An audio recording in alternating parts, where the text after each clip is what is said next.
এ জগতে কোনো ভক্ত যদি হৃদয় কপটের দরজা খুলে দিয়ে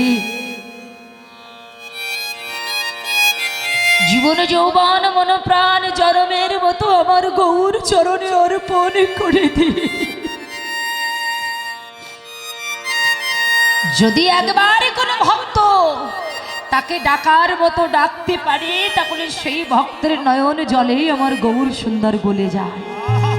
লক্ষ্য করবেন, কেউ কথা বলবেন না কেন? ভগবান বললেন আমি হলাম আমার ভক্তের কাছে একমাত্র ভক্তিরই কাঙাল। শাস্ত্রে বললেন ভক্তি যার কৃষ্ণ তার, সর্বশাস্ত্রে কয় ভক্তি না থাকলে কৃষ্ণ দেখলে কি বা হয়।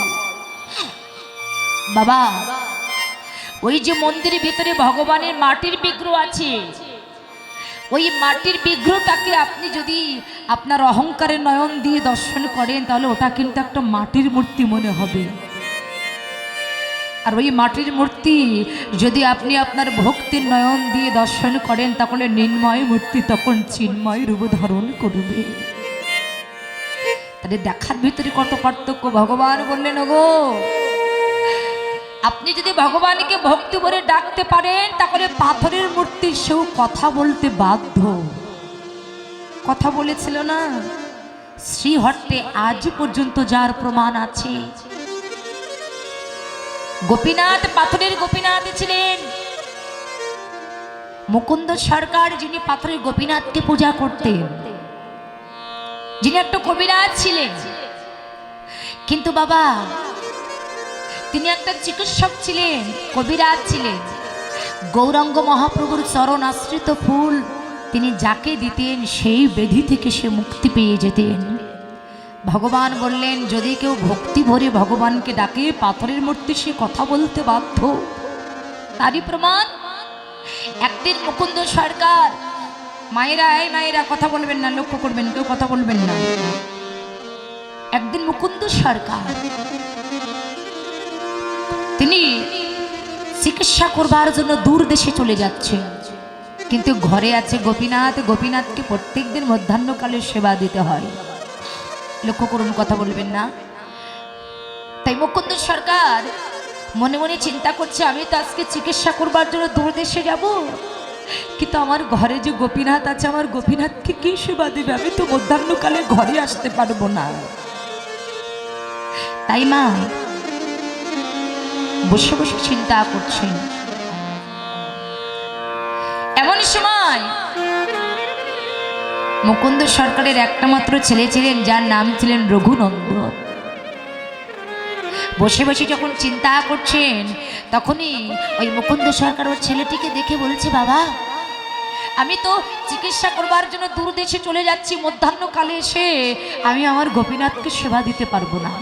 তাই বাবা এই থালা ভর্তি করে এই নাড়ুগুলো দিয়ে গেলাম, তুই একটু এই নাড়ুগুলো আমার গোপীনাথকে সেবা দিস। এখন ছোট ছেলে তো, ছোট বয়স, ছোট ছেলে ওই এক থালা নাড়ু দিয়ে,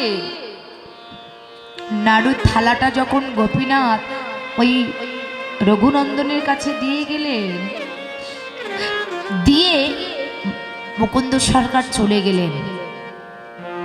ওই রঘুনন্দন কি করছে জানেন বাবা? আস্তে কথা বলবেন না, একটু মন দিন না, কথা বলতে হয় না, সামনে বসে। এখন ওর বাবা যখন চলে গেছে তখন ওই রঘুনন্দন থালা ভর্তি নাড়ুটা নিয়ে মন্দিরের দরজাটা খুলে গোপীনাথের সামনে যে, মানে পাথরের যে গোপীনাথ, ওই গোপীনাথের সামনে যে রঘুনন্দন নাড়ু থালাটা নিয়ে দাঁড়িয়ে আছে। দাঁড়িয়ে গোপীনাথকে দর্শন করি, গোপীনাথকে ডেকে বলছে গোপীনাথ, গোপীনাথ, এত কথা বলে গোপীনাথ, ও গোপীনাথ শোনো না, আমার বাবা তো প্রত্যেকদিন তোমাকে সেবা দেয়, কিন্তু আজকে চিকিৎসা করবার জন্য না আমার বাবা অনেক দূরে চলে গেছে, ঘরে এসে মধ্যাহ্নকালে আমার বাবা তোমার সেবা দিতে পারবে না। তাই কিছু নাড়ু আমার কাছে দিয়ে গেছে যেই মধ্যাহ্নকালে আমি যেন তোমাকে সেবা দিতে পারি, কিন্তু প্রত্যেকদিন তো তুমি বাবার হাতে সেবা করো। ও গোপীনাথ আমি তো কোনোদিন তোমাকে সেবা দেই না, তোমাকে কেমন করে সেবা দিতে হয় সেই সেবা তো আমি নিজেই জানি না। আমার বাবা তোমাকে কত মন্ত্র দিয়ে ডাকে, কত তন্ত্র দিয়ে কত কিছু করে তোমাকে ডাকে, কিন্তু গোপীনাথ আমি তো কোনো মন্ত্র জানি না, কোনো তন্ত্র জানি না, কোন ডাকে ডাকলে তোমার চরণ পাওয়া যায় আমি তো জানি না। তাই নাড়ু এনেছি, তুমি তাড়াতাড়ি করে খেয়ে নাও, তাড়াতাড়ি এসো। কিন্তু বাবা ছোট্ট রঘুনন্দন তো জানে না যে পাথরের মূর্তি কথা বলতে পারে না, ও তো জানে না যে পাথরের মূর্তি খেতে পারে না। রঘুনন্দনের ভিতরে বিশ্বাস জমে গেছে যে আমার বাবা প্রত্যেকদিন গোপীনাথকে সেবা দেয়, গোপীনাথ যদি আমার বাবার হাতে সেবা করে তাহলে আমার হাতে কেন সেবা করবে না। কিন্তু ও তো জানে না যে পাথরের মূর্তি খেতে পারে না। রঘুনন্দন নাড়ু থালাটা নিয়ে বলছে, গোপীনাথ, ও গোপীনাথ একবার এসো, তাড়াতাড়ি এসো, সেবা করে নাও। দেখো তুমি যদি সেবা না করো আমার বাবা এসে আমাকে অনেক বকবে, তুমি কৃপা করে একবার সেবা করে যাও। গোপীনাথ শুনেছি তুমি জগতে সকল কিছু সহ্য করতে পারো, কিন্তু কোন ভক্ত যদি আকুল প্রাণে দুটি নয়ন অশ্রু, এই নয়নের জল ছেড়ে দিয়ে যদি তোমাকে ডাকে, তুমি নাকি ভক্তের নয়নের জল সইতে পারো না। একবার তুমি নিজ গুণে কৃপা করে তুমি নাড়ুগুলো খেয়ে যাও। গোপীনাথ তুমি একবার কৃপা করো, ওই গোপীনাথ তুমি একবার নাড়ু খেয়ে যাও। নাড়ু থালাটা হাতে নিয়ে নয়নে চলে কাঁদছে, কিন্তু পাথরের মূর্তি ও কি কোনোদিন সেবা করে? এত গোপীনাথ গোপীনাথ বলে ডাকছে, তুমি আবার একবার কৃপা করো গোপীনাথ। ঠিক আছে তুমি সেবা করবে না, তুমি যদি সেবা না করো তাহলে আমার এই প্রাণ আমি রাখবো না। এই পাথরের উপরে আমার মাথা ঠুকে ঠুকে আমি আমার প্রাণ বিসর্জন দেব। এই বলে বাবা ওই ছোট্ট রঘুনন্দন ওই পাথরের উপরে যখন মাথা দরম দরম করে মাথা ঠুকছে, মাথা ফেটে রুধির ঝরঝর করে ঝরে পড়ছে, আর নয়নের জল ঝরঝর করে ঝরে পড়ছে। ভগবানকে আর সইতে পারে? ভগবান এই জগতে সবই সইতে পারে, কিন্তু কোনো ভক্ত যদি আকুল প্রাণে ভগবানকে ডাকে আমার ভগবান তো সইতে পারে না। রঘুনন্দন যখনই পাথরের উপরে দরাম দরাম করে মাথা ঠুকছে, আমার গোপীনাথ সহ্য করতে না পেরে নিজ মূর্তি ধারণ করে ওই পাথরের উপর থেকে নিজ মূর্তি ধারণ করে পাথরের উপর থেকে সিংহাসন থেকে ধীরে ধীরে নেমে এসে পিছন থেকে রঘুনন্দনের কণ্ঠটা জড়িয়ে ধরলে, কণ্ঠটা জড়িয়ে ধরে বলছে, ও রঘু নাড়ু খাবো তো, তুই আমার একটু নাড়ু দে।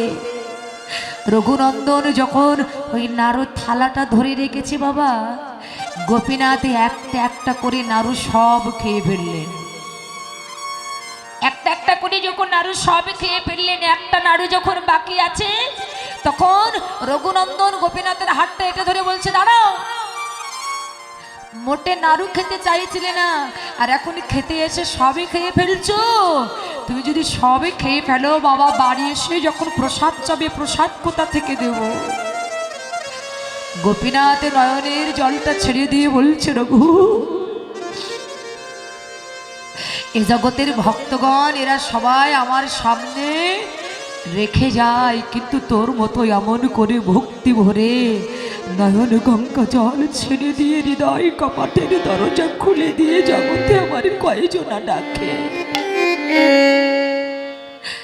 তোর মতো এমন করে জগতে আমার কয়জনা ভালোবাসে, তোর মতো এমন করে জগতে আমার কয়জনা ডাকে বলতে পারিস? কোটি কোটি জনম সাধনা করে যার চরণ পাওয়া যায় না, সেই ভগবান আজকে ছুটে যেয়ে ভক্তের চরণ দুটি হৃদয় কমলে জড়িয়ে ধরলেন। তাই তোমরা আর বিলম্ব করো না, একবার ধরো ধরো ভক্তের চরণ ধরো